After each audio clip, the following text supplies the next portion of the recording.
Hello everyone, কেমন আছেন আপনারা? আশা করি সকলে ভালো আছেন। যে যেখান থেকে আমার চ্যানেলটা দেখছেন সবাইকে স্বাগত এবং আমার পাশে থাকার জন্য অসংখ্য ধন্যবাদ। আমি আজকে একটা মজাদার তরকারি রান্না করবো, আর সেটা হচ্ছে মাটির নিচের আলু। এই মাটির নিচের আলুটা অনেকে অনেকভাবেই রান্না করে। আজকে আমি মাছের মাথা দিয়ে আলুটাকে রান্না করব। তো প্রথমে আলুটাকে খোসা ছাড়িয়ে ভালো করে কেটে কুটে নিচ্ছি। কাটা হয়ে গেলে মশলা বেটে নিব। তো মশলার মধ্যে হচ্ছে শুধুমাত্র রসুন বাটা এবং কাঁচামরিচ বাটা। রসুন আর কাঁচামরিচ আলাদা আলাদাভাবে বেটে নিচ্ছি। আপনাদের যদি আমার ভিডিওটা ভালো লেগে থাকে তাহলে অবশ্যই একটা লাইক, কমেন্ট এবং শেয়ার করবেন। তাছাড়াও ফলো বাটনে চাপ দিয়ে আমার পাশে থাকবেন। আপনাদের ভালোবাসা নিয়ে আমি আস্তে আস্তে অল্প অল্প করে সামনের দিকে এগিয়ে যাচ্ছি।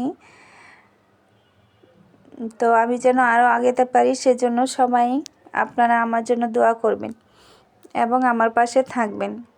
তো মশলা যখন বাটা হয়ে গেছে, তারপর হচ্ছে আমি আলুটাকে ভালো করে ধুয়ে নিব। এর জন্য কিছু লবণ দিয়ে দিলাম, আর ভালো করে কিছুক্ষণ কষলে ধুয়ে নিব, কারণ এর মধ্যে অনেক বিজল বিজল ভাব থাকে। সেজন্য লবণ দিয়ে তারপর হচ্ছে হালকা কুসুম গরম পানি দিয়ে ধুয়ে নিব। এতে করে কি হবে, কোনো বিজল ভাব থাকবে না। তো যখন আলু ধোয়া হয়ে গেছে, তারপর হচ্ছে কড়াইয়ে তেল দিয়ে তেলটা গরম হয়ে গেলে লবণ, হলুদ এবং মরিচের গুঁড়া মাখিয়ে মাছটাকে ভেজে নেব।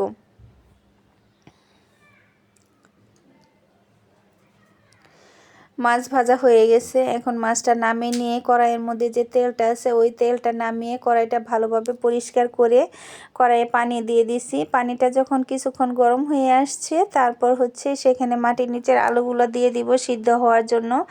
যখন হালকা সিদ্ধ হয়ে আসবে, তাতে আমি হলুদের গুঁড়া, লবণ, তারপরে মরিচের গুঁড়া দিয়ে দিব।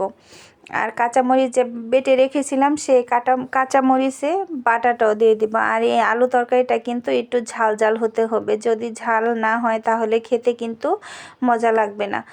তো যখন হচ্ছে সব মশলা দেওয়া হয়ে গেছে, তারপর হচ্ছে মাছটা দিয়ে একটু জ্বালিয়ে নিয়ে ফোড়ন দিয়ে দেবো। তো ফোড়নে আমি সেই যে মাছ ভাজার তেলটা ছিল ওই তেলটা দিয়ে দিচ্ছি, আর দিয়ে দিচ্ছি হচ্ছে কালো জিরা এবং সরিষা। কালো জিরা সরিষা হয়ে যাওয়ার পরে দিয়ে দিচ্ছি হচ্ছে রসুন বাটা। রসুনটা কিছুক্ষণ কষিয়ে নিয়ে আমি তরকারিটা এর মধ্যে ঢেলে দিব।